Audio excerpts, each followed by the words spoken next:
Have you heard what's happening in Calgary, Canada? Home to some of the world's best researchers and innovators in life sciences, Calgary is advancing healthcare solutions to solve global challenges. Calgary's dedication to the life sciences sector is evident in its labs, hospitals, schools, and the minds of its people, with its top institutions producing internationally recognized research and more than 110 life science companies backed by a highly skilled pool of talent. The life sciences sector is accelerating innovation in Calgary. If you're a bright mind or a bright company, Calgary is just the place for you. Take a closer look at calgarylifesciences.com. Before we get started this week, I wanted to tell you about the digital library from Deep Dive. How much time does your team spend looking for research papers? Google, PubMed, social media. There's got to be a better way. You can now search a reference database of 100 million scientific papers and read the full text of 20 million articles, annotate them, and share with colleagues. It's the smarter way to do research. Here's the best part. If you're like me and been frustrated by not being able to access articles you find because they're behind a paywall, I've got good news. With Deep Dive, you get one-stop affordable research. If you're a listener of the Bio Report, you can try the enterprise version of the service for free for 1 month. Go to deepdive.com/podcast and enter the code BioReport. That's Deep Dive, DeepDive.com/podcast, and the code is BioReport, one word, all caps.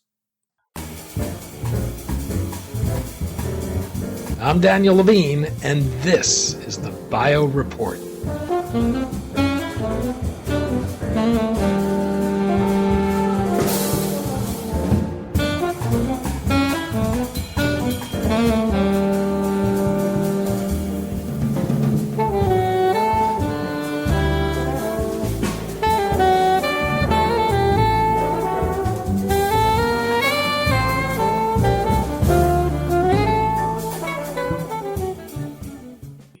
While CAR T-cell therapies have emerged as promising anti-cancer agents, their successes have largely been in the area of hematological cancers.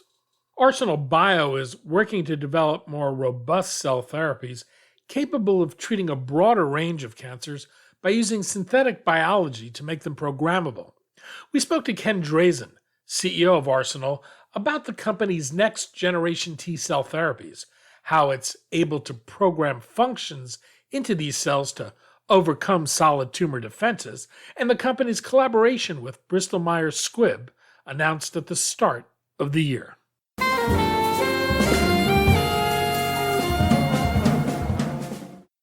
Ken, thanks for joining us.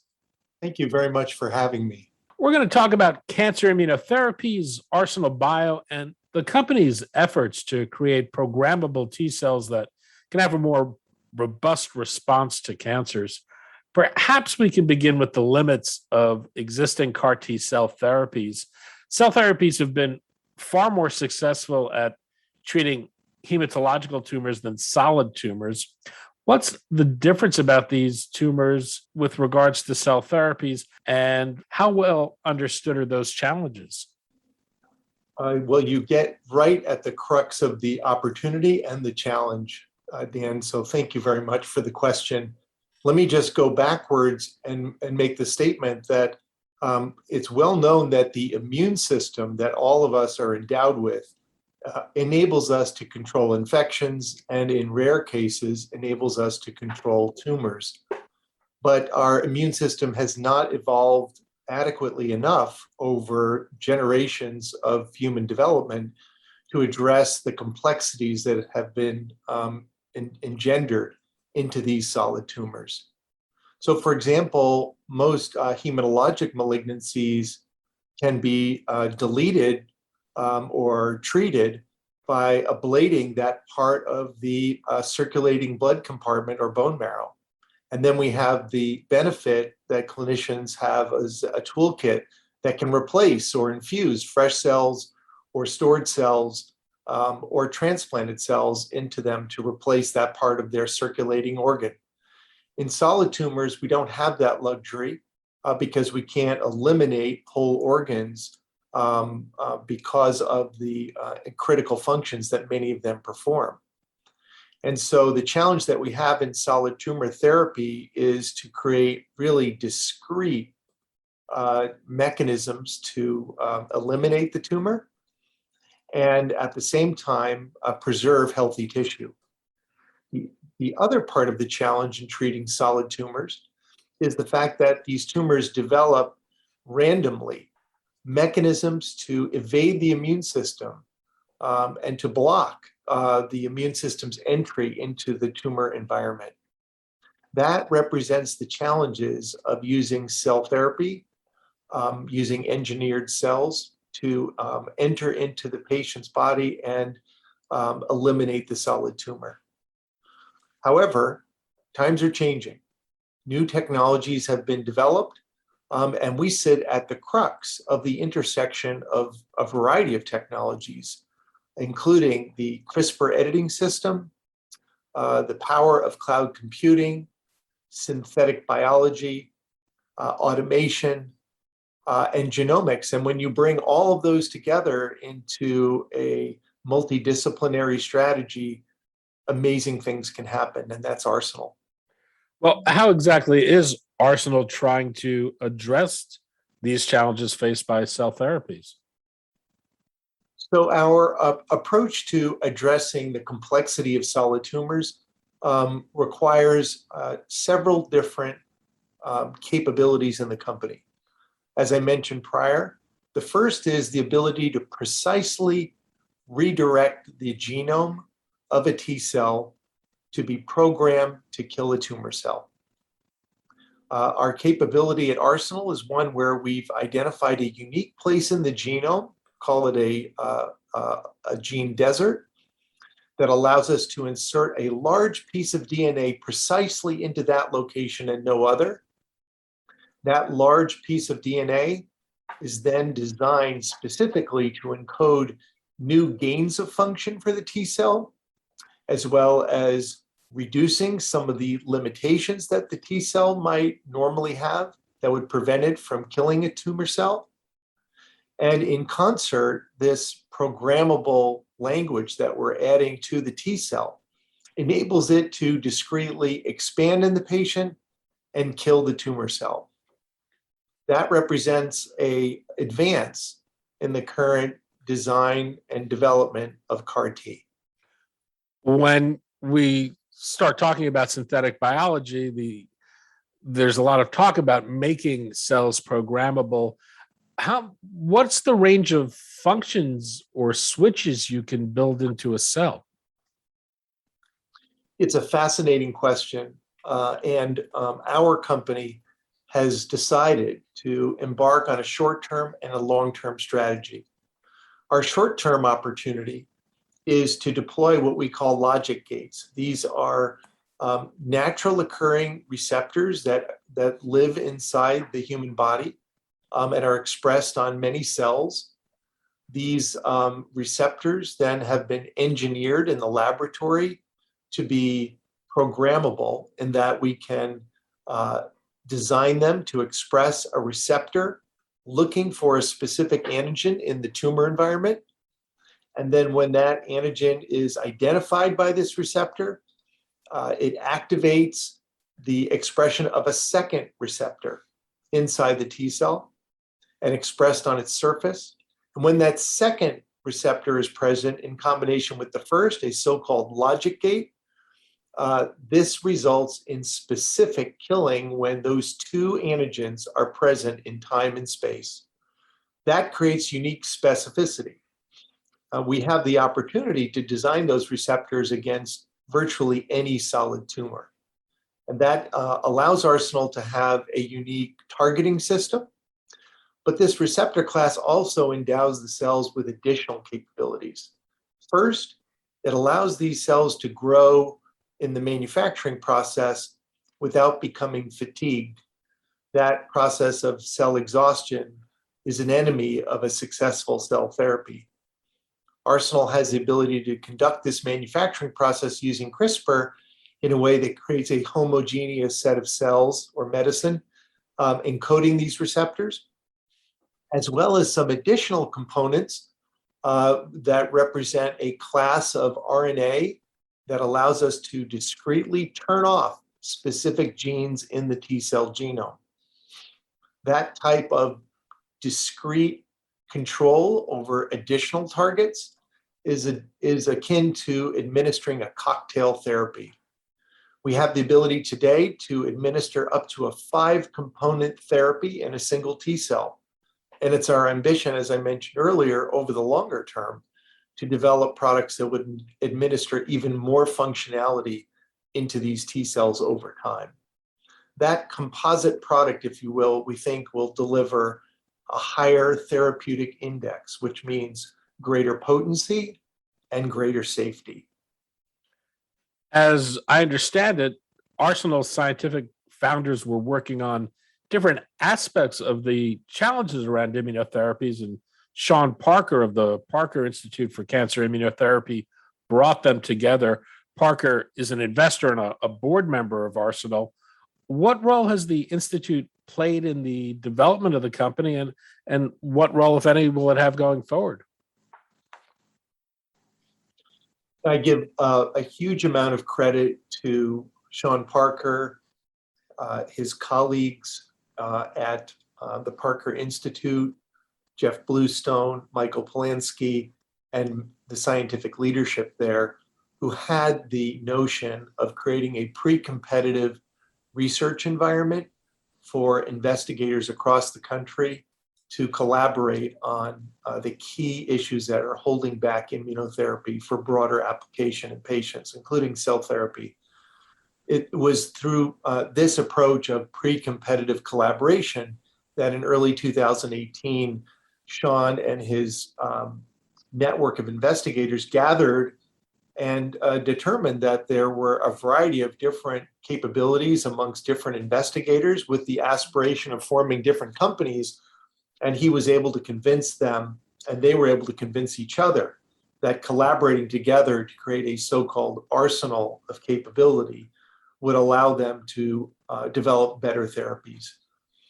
Investors soon followed, and it was in late 2018 that I was invited in to help sort out what a business model might be for this, as well as identifying what would be the culture of success for this company. So in that regard, we're uniquely endowed with brilliant scientific origins, but the Parker Institute also provides funding to research students, graduate students, and postdoctoral students at these different labs who have aspirations ultimately to go into industry. And that created a portal, if you will, from their labs into Arsenal that allowed us to accelerate the transition of that science into a product development mode. So those are two ways that the Parker Institute enabled Arsenal's origins, notwithstanding, as you mentioned, the source of capital that they also provide, along with our venture capital investors, but as well as the stewardship on the board of directors that Sean and the other investors provide. In the future, we hope that we'll continue to represent a platform for other investigators to consider adding their technology into our basket and our focus. We hope that the Parker Institute's network of investigators and students will continue to be an opportunity for diverse talent to join Arsenal. When you talk to a synthetic biologist, there's this design, build, test, learn cycle you often hear about. How predictable are the alterations you can make to cells, and how much of it is a matter of kind of trial and error and learn as you go? I think you're describing what is one of the unique opportunities in the information era of pharmaceutical development.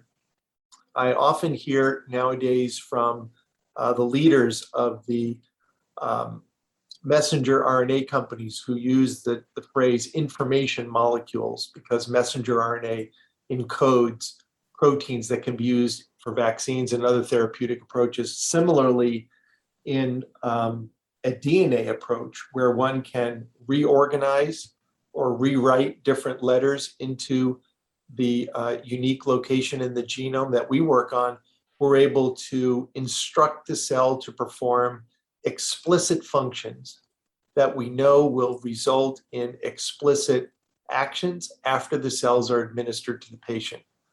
For example, we're able to instruct the cells to grow faster in an environment that they might ordinarily be restrained. A different approach might be that we ask them to produce more killing function when activated by the tumor environment. And there are specific ways to create those instructions, just like a programming language would instruct a robot or a computer to perform, desired functions in that experience. That design space, if you will, in the context of 3 billion letters in the T cell genome is enormous.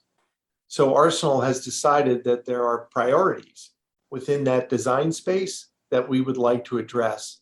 And each of those priorities represents the unmet need clinically for patients. For example, one, we would like to administer these products in the outpatient setting, not only where most solid tumor patients are visiting their clinicians, but also where the cost of care would be lower. In order to do that, we believe the therapeutic dose needs to be lowered to accommodate the outpatient administration, and the potency and safety needs to be higher. In addition, because of the different nature of resistance of different solid tumors, one needs to have a robust and broad approach towards the design of products for different solid tumors. Arsenal has found a way to incorporate automation, cloud computing, machine learning, and synthetic biology to build libraries of components, if you will, or lines of code, akin to the way GitHub stores lines of code of programmers. We're building libraries of synthetic components at Arsenal that will allow us to put them together like Lego to create a robust suite of different solutions for patients. Arsenal's not alone in working on the development of programmable cell therapies. Is there some point of distinction in the technology or approach the company is taking from what others are doing? Well, first of all, we're gratified that others are pursuing the field of synthetic biology in the context of the immune system and looking for ways to optimize it. This will take an entire industry to enable the success for patients. And so having company is a comfort to me, not a threat. The way that we distinguish ourselves, however, is in some of the examples I provided earlier. First, we think we're the most advanced cell therapy company in creating precise genome-specific editing using CRISPR in T cells. This allows us to create a pure, homogeneous product of cells or medicine to administer to the patients. Second, another distinguishing factor is our focus on these synthetic receptors that create logic gating. Again, we feel that based on our current research and the publications of some of our founders, that we're furthest along in demonstrating reproducibility in vitro and in animal models. And that gives us great comfort that when we're in the clinic, we'll see similar control over these T cells. And then third, as I mentioned just in our last Q&A, the integration of classic Silicon Valley approach towards complex problems incorporates computing, biological domain expertise, machine learning, and automation. That allows us to have scale of library possibilities to create the best type of product or the best-in-class product. These three areas together, combined with what we think is our culture of diversity inclusivity, curiosity, and focus on the patient will give us a great chance of success. Arsenal has a non-viral manufacturing method. I'm wondering if you can talk a little about the implications of that technology. How does it compare to producing CAR T cells as they're known today, and what's the process you actually go through?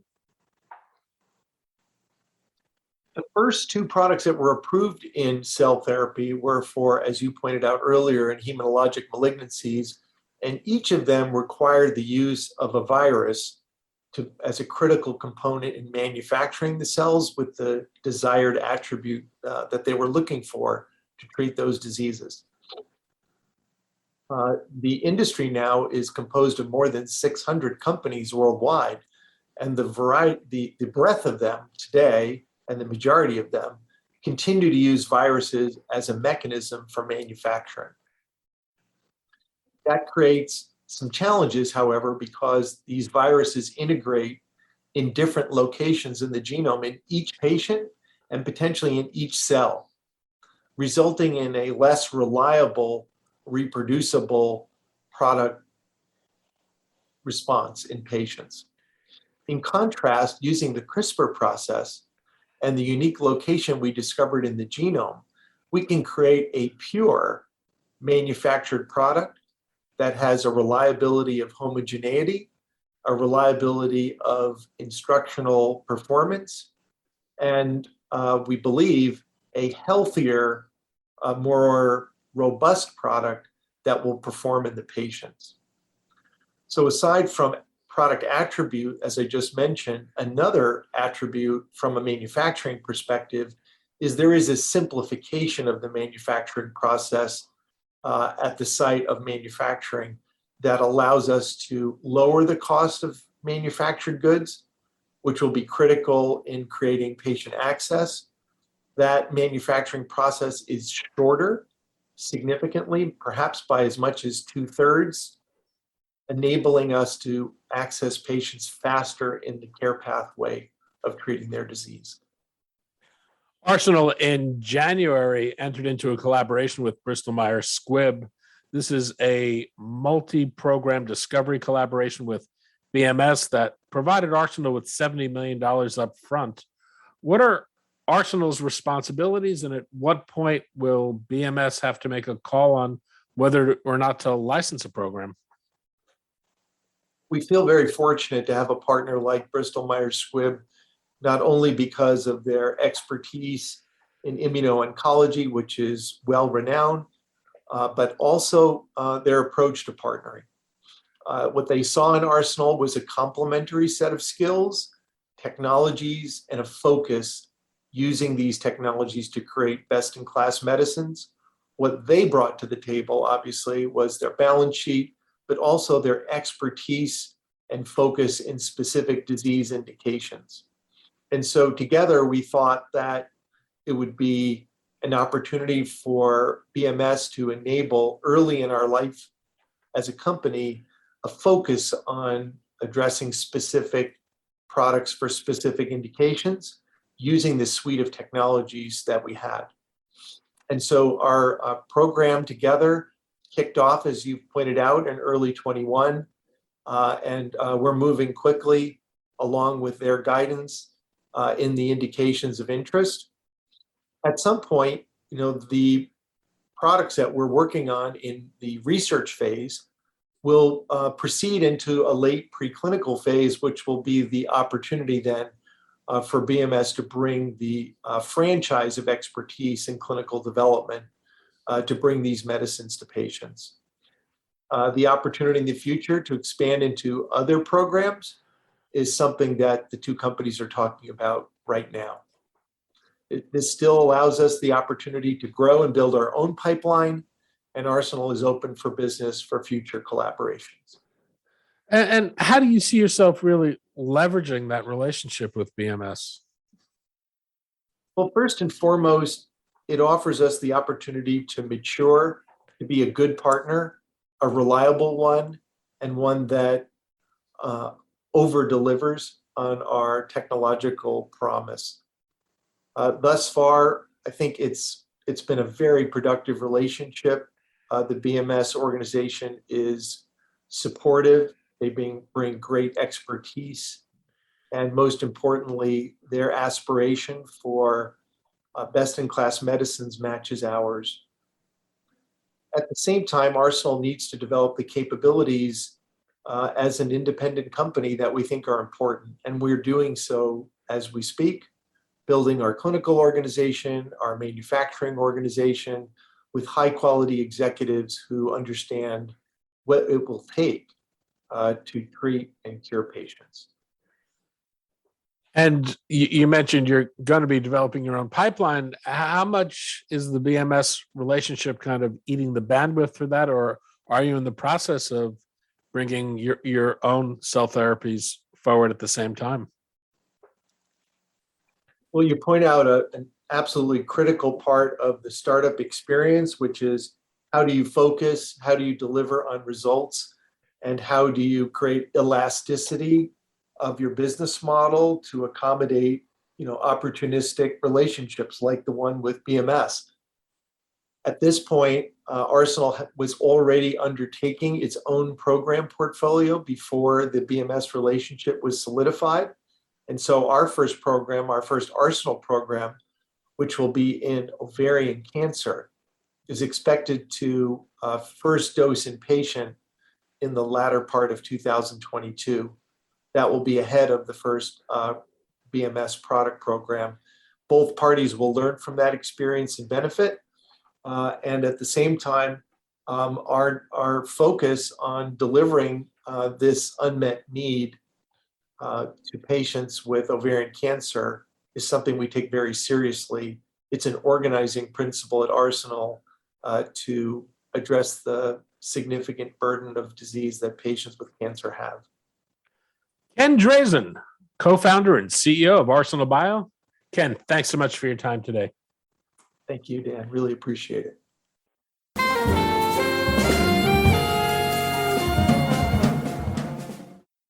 Thanks for listening. The Bio Report is a production of the Levine Media Group. To automatically download this podcast each week, subscribe to our RSS feed or through iTunes or other podcast manager. To join our mailing list, go to levinemediagroup.com. We'd love to hear from you. If you want to drop us a line or are interested in sponsoring this podcast, send email to danny@levinemediagroup.com. Special thanks to Jonah Levine, who composed our theme music, and the Jonah Levine Collective, which performs it.